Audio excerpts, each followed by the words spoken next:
Barbie Fortes update. Yung congrats kay Barbie, wagi siya bilang Iconic Queen of Philippine Television Awards sa 5th Primetime Media Choice Awards. Ang awarding ceremony ay si July. Yan o, save the date. Congrats kay Barbie. Ito nagkaroon ng script reading ang cast ng Honor Thy Mother. Ay parang si Barbie, yung character niya, pangalan niya ay Patricia Monique Aragon de la Cruz. Yan o. Kasama ang buong cast ng Honor Thy Mother.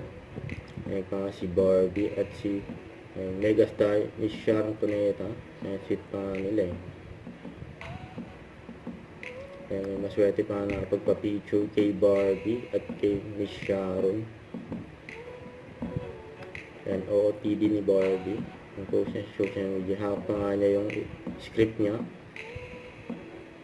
Ito yung event ni Barbie nakaraan for Actor PH. Don't forget to subscribe, click the notification bell for more update. This is with Shorting Action Vlog. Stay tuned for more videos. See ya.